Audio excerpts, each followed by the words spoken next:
Most people spend about 6 months before they buy up here, and they still get blindsided by things that nobody told them.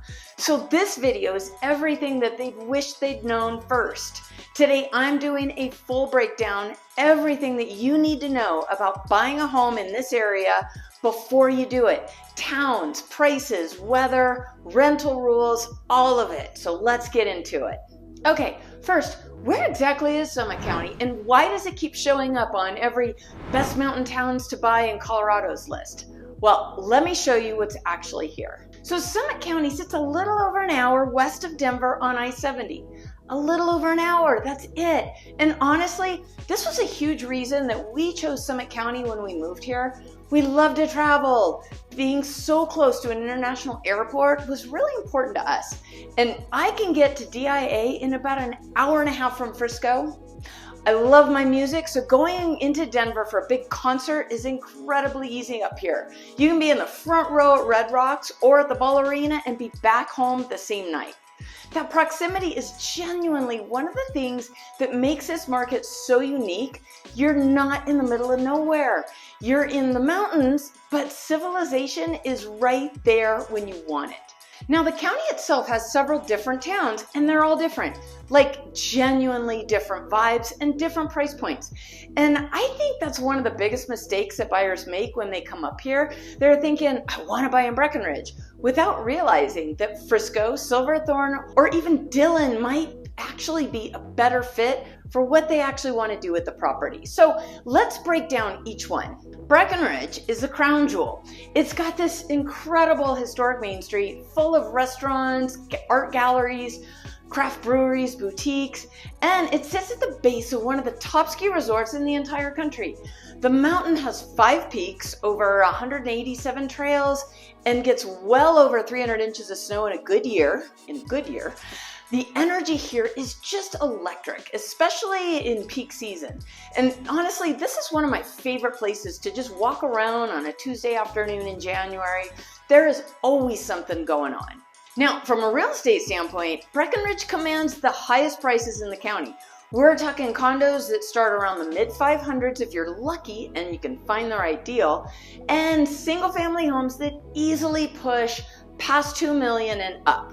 The highest priced home right now in Breckenridge, it just came on the market, was just under $25 million. The brand name carries real value here, and rental demand is incredibly strong. If you want a list of the best neighborhoods in Breckenridge for second homes or investment properties, shoot me an email, give me a call. I'm happy to send that over to you. Okay, now Frisco. This is where I actually live, so I'm a little biased, but hear me out. Frisco sits right on the shore of Lake Dillon, and it is one of the most underrated towns in Summit County. It's quieter than Breck. It's got a fantastic main street with great local restaurants and shops, and it's centrally located. You're 15 minutes from Breckenridge and Keystone and just 10 minutes from Copper Mountain, and it's like the hub of everything up here. Now, the real estate in Frisco tends to be a little more accessible price-wise than Breckenridge proper, which makes it really attractive for buyers who want Summit County but don't necessarily need the Breckenridge address. And the lake views, I'm telling you, there are summer mornings where I walk out to the lake and honestly, I can't believe I get to live here. Now, Silverthorne is where a lot of the locals actually live. It's got an outlet mall and more of your big box stores like Target, Lowe's, REI. It's got a brand new town center that's being developed right now, and it's really starting to just come into its own as a destination rather than a place where people pass through on I-70. From a real estate perspective, this is where you can sometimes find more square footage for the money. If you're thinking about a property that you want to use a lot personally, but also have the option of renting it out, Silverthorne is definitely worth a serious look. Dillon is small and charming, and it's right on the lake. It's got the Dillon Amphitheater where they do outdoor concerts all summer long, and you guys, that venue with the mountains in the background is something else. Now, real estate here is a mix of condos and single-family homes, and it tends to be priced slightly below Breckenridge market, which makes it really interesting for buyers. Keystone is a full resort community. It's got the ski mountain, it's got ice skating on the lake in the winter, and it's really built around the resort experience. One of the things that makes Keystone really interesting from a buyer's perspective is that it's inside what's called the resort overlay zone for short-term rentals. And I'll get into that in detail in a few minutes because it matters a lot. Keystone has also recently become its own incorporated town, which is going to bring some changes. Copper Mountain is a little more off the beaten path, but it's got this fiercely local following. This is the Athletes Mountain. The terrain is serious, the crowds are smaller than Breck, and the resort village has a real authentic feel to it. It is a lot quieter in the summertime and off season. Real estate at Copper also falls in that resort overlay zone, which is a big deal for short-term rental investors. Prices here can be a bit lower than Breck, and the rental income potential is still really strong. Okay, so you're interested in this area. What are you actually going to pay? So let's talk real numbers. I'm going to be straight with you here because I think buyers deserve real information and not a sales pitch. Summit County is not cheap. It's never been cheap, and it's not going to get cheap. And I want to add something to that. This is not the kind of place where you're going to find some screaming deal or fire sales. We are a want-to market, not a have-to market. Sellers here, they don't usually need to sell, and buyers up here, they're usually buying a second or third home. That dynamic shapes everything about how this market behaves.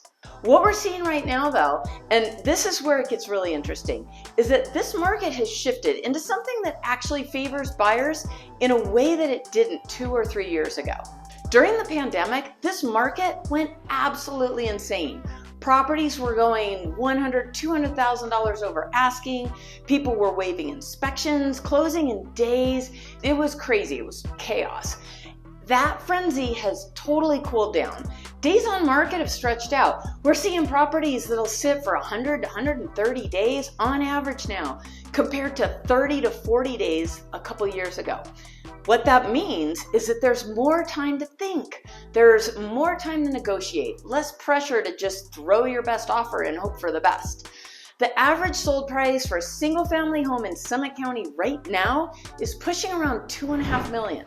Condos are averaging around $900,000, but here's what the averages don't tell you.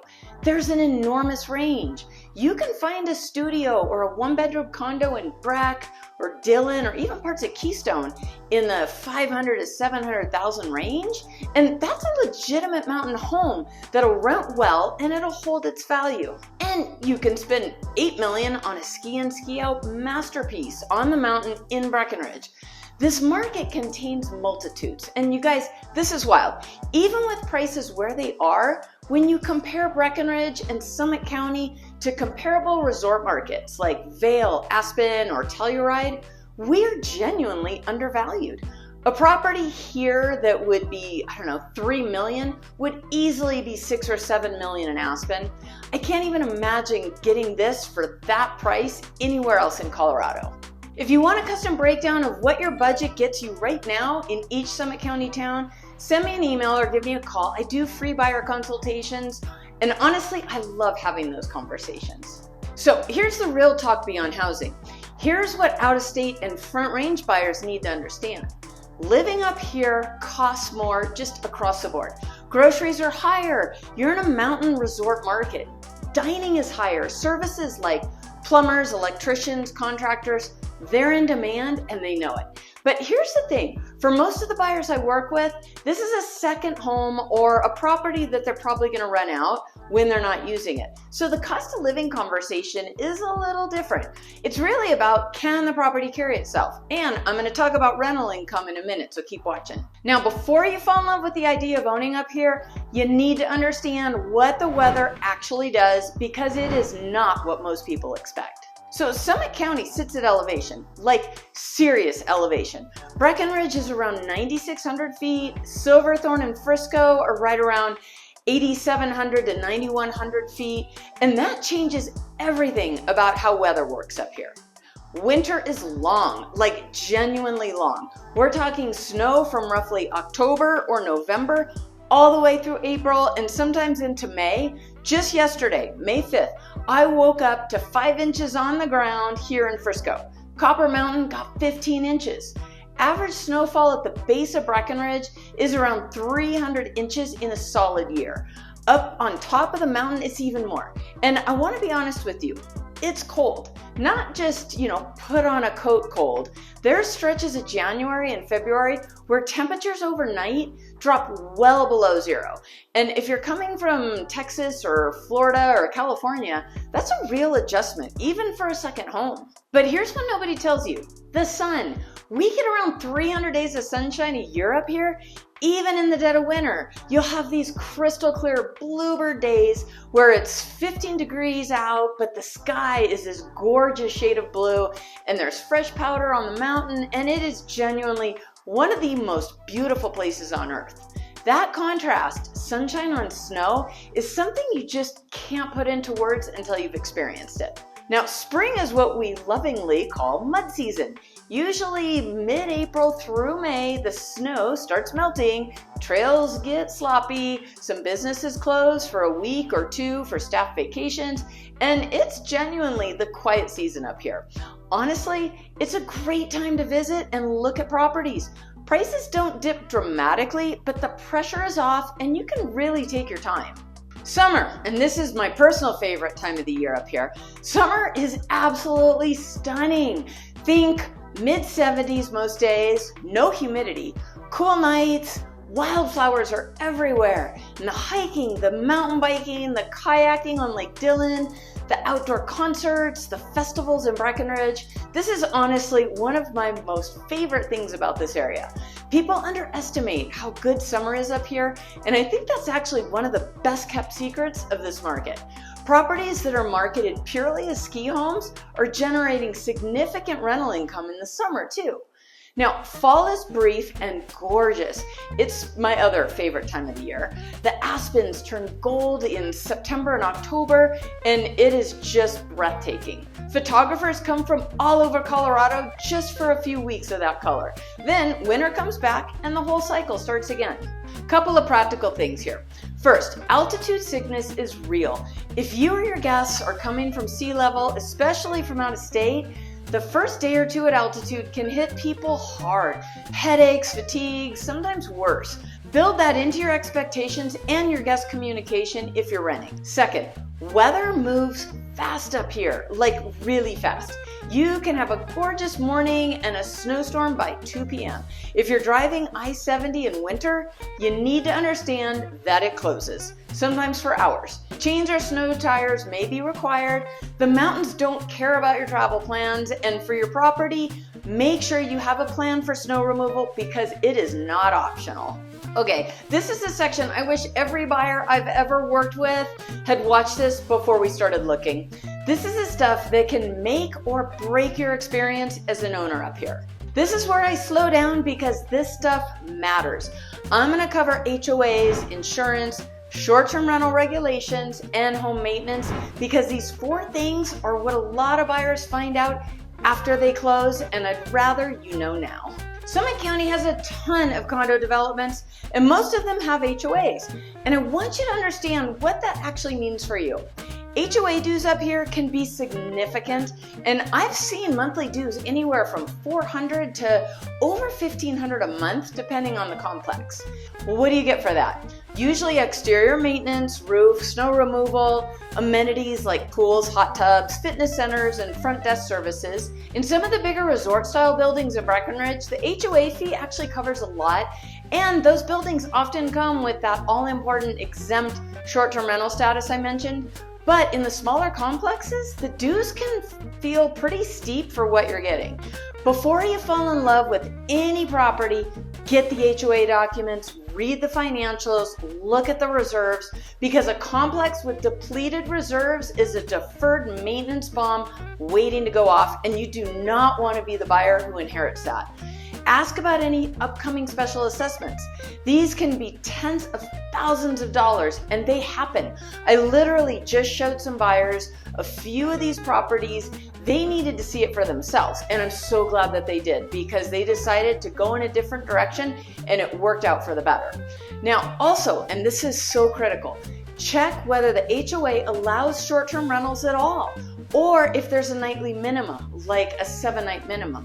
A building may be in the zone where short-term rentals are legally permitted by the county or the town, but the HOA can still say no, or they can restrict the terms so that much of your rental strategy doesn't work out the way that you planned. I've had buyers who assumed they could rent their unit because the neighbors was on Airbnb, only to find out that the HOA had quietly changed the rules. I put together a checklist of exactly what to look for in HOA documents before you buy in Summit County. So if you want that, send me an email or give me a call. It's free and it's something that I genuinely use with every buyer that I work with. Insurance. This one surprises people. Mountain properties have different insurance considerations and they cost more. A few things to know. Wildfire risk is a real consideration up here. 99% of properties in Summit County carry some level of wildfire risk over a 30-year period. That doesn't mean it's a crisis, but it does mean your homeowner's insurance needs to reflect mountain property, and some standard carriers won't write up here, or they'll charge significantly more. So get quotes from insurers who specialize in the mountains and second home properties before you close, not after. Elevation and weather also mean more wear on roofs, pipes, and structures generally. Make sure your policy covers things like that actually fail at altitude, and make sure that you understand what your HOA's master policy covers versus what your individual unit policy needs to cover. There's often a gap there that buyers don't catch until they need to file a claim. Okay, listen, if you're buying in Summit County with any intention of renting short-term, even occasionally, this is the most important thing you'll watch today.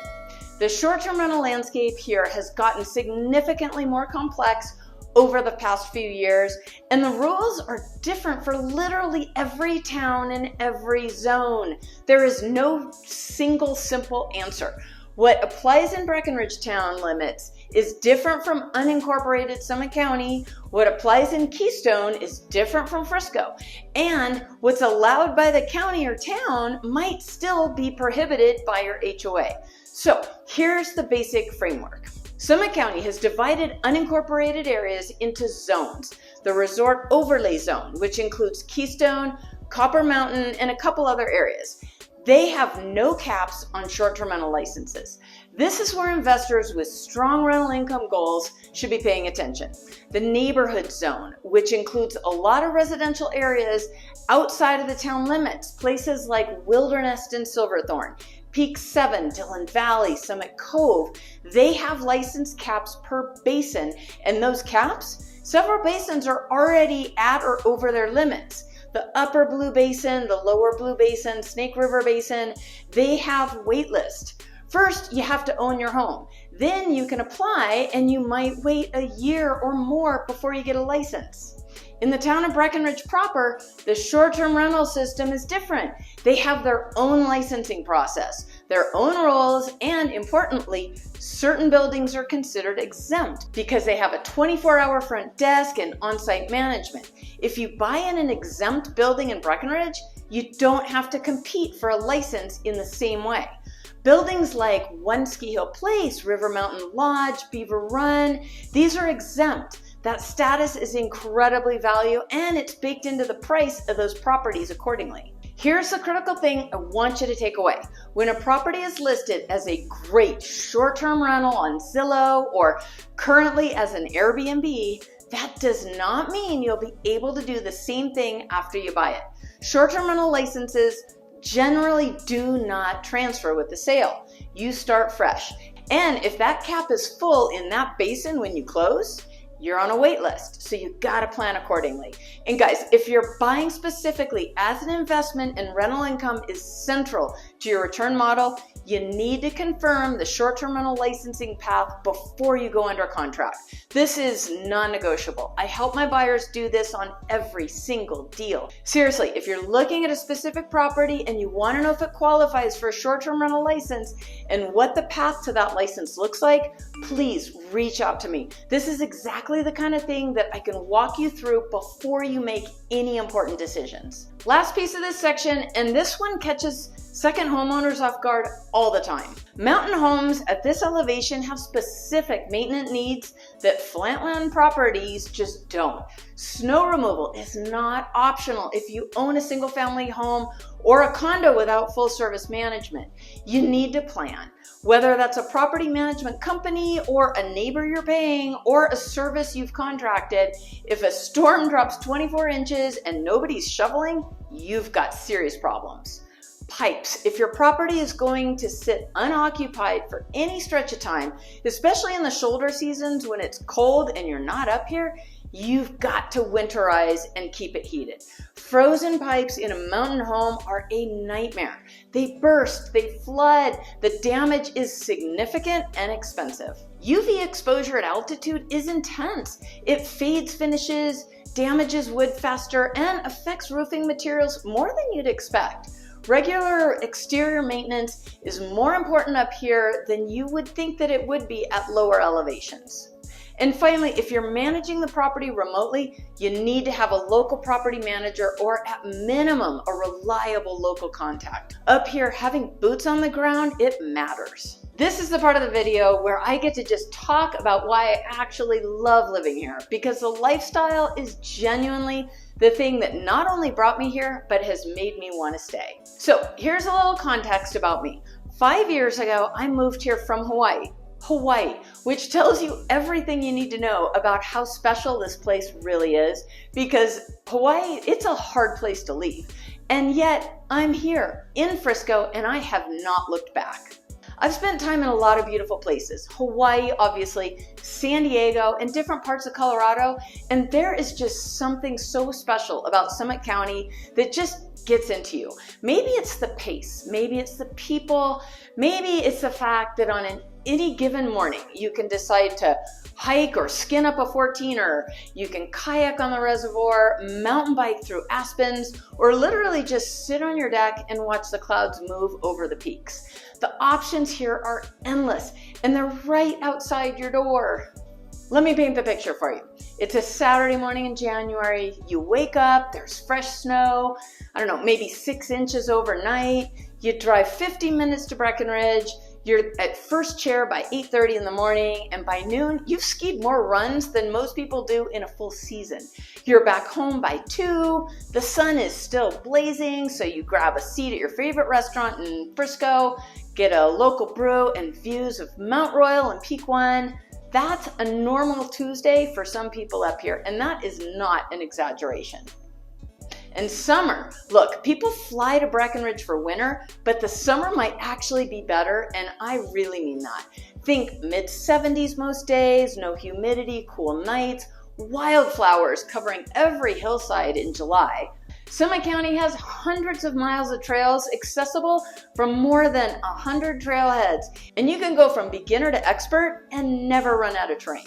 The kayaking and paddleboarding on Lake Dillon, the outdoor concerts at Dillon Amphitheater with the mountains behind the stage, it is just genuinely extraordinary. And most out-of-state buyers, they don't even know this is here until they experience it for the first time. The Breckenridge Riverwalk Center does concerts and events year-round. Breckenridge hosts wine and spirit festivals, film festivals, food festivals. Honestly, there is something happening every single weekend during peak seasons. And Frisco has its own events calendar. Silverthorne has its own scene. Keystone has festivals and concerts. This whole county is just alive in a way a lot of mountain resorts just aren't. And then there's a culture piece that I don't think gets talked about enough. This is a genuinely welcoming, community-driven place. Yeah, it's a tourist economy, and yes, the towns are crowded, but there is a real, rich local community here. Artists, entrepreneurs, athletes, families, remote workers, second homeowners, people who choose this place intentionally. The locals I know up here are some of the most interesting, outdoorsy, authentic people I have ever met. When you own up here, you become a part of that, even if you're only up here a few weekends a month. That's honestly what I didn't expect when I moved here from Hawaii. I expected the mountains to be incredible. I knew that part. But what I didn't expect was a community. And that's the thing that's really made me stay. Now, I want to be honest about this too because it's part of the picture. There's a stretch in spring, late April through May, and sometimes a brief window in early November where the mountains resorts haven't opened yet. What locals call mud season. Some restaurants close, some shops close. The vibe is just quieter. For a second homeowner, this is actually not a bad thing. It's when you can get up here with less crowds, you can decompress, and get some work done on the property, if you will. But if you're planning to rent during those windows, manage your expectations on rates and income demand. So we've covered the market, the rules, the lifestyle. Now let's put it all together. Which town in Summit County actually fits what you're trying to do? Okay, if you've been on the fence about which town to focus your search in, this might be the thing that pushes you over. Let me break it down by buyer type. If you want maximum rental income and the most proven short-term rental track record, Breckenridge, specifically in a resort-zoned building, is your best bet. The brand name drives demand. The gross rental rates are the highest in the county, and certain complexes have built-in management infrastructure that makes remote ownership just genuinely easy. Yeah, the prices are higher, but the income potential is also the highest. Buildings like Beaver Run, One Ski Hill Place, River Mountain Lodge, these are full resort properties where you can just essentially plug in and go. If you want value and a full-time community feel and easy access to everything, Frisco is my personal answer. I'm biased, I live here, but I do mean it. You've got the lake, the town, the central location. You're equidistant from basically everything in the county. The real estate is a little more accessible than Breckenridge, and Frisco just has a genuine small town vibe that doesn't get overrun the way Breckenridge does on peak weekends. It's the town where people come when they stop being tourists and start becoming locals.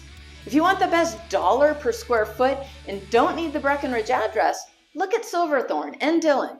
These towns are genuinely undervalued relative to what you get. Silverthorne especially is changing fast, new development, a new town center, growing dining and retail scene. Buyers who get in now before that fully matures are gonna look back and be really happy with that decision.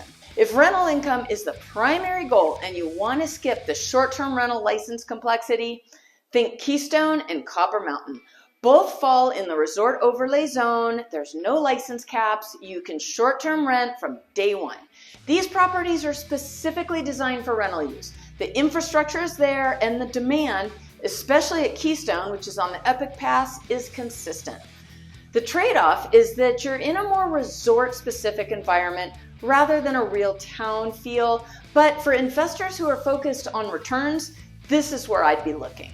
Now, if you want that legacy home, something your family will come back to for generations, this is where the conversation gets personal, and I really love having this conversation. These buyers are usually less focused on rental income and more focused on the right property in the right location. For legacy buyers, I look at ski and ski out access, neighborhood feel, privacy, and long-term land value. The Peak 7 and Peak 8 neighborhoods near Breckenridge are incredible for this. So is Shock Hill, a neighborhood in Breckenridge with a gondola that goes directly to the mountain. These properties are just special. They hold meaning in a way that a condo building just can't replicate. Summit County real estate is not going to be for everyone. The prices are real. The regulations are real. The HOA dues, the maintenance costs, the I-70 traffic on a Friday, all of it is real. I'd rather you know all of that up front than find out 6 months after you close. But here's what's also real. The people who own up here, the ones that I work with, the ones that I know as neighbors and friends, none of them regret it, not one. Because what you get in exchange for all of that complexity and cost is a place that just genuinely restores you. A place that your kids will beg to come back to. A place that when the rest of the world feels chaotic is right there, just an hour from Denver, 9,000 feet above it all. The market right now is actually the most buyer-friendly that it's been in several years. More inventory, more negotiating room, more time just to think. If you've been watching this market for a while and waiting for the right moment, this is worth paying attention to. Thanks for watching. I'll see you in the next one.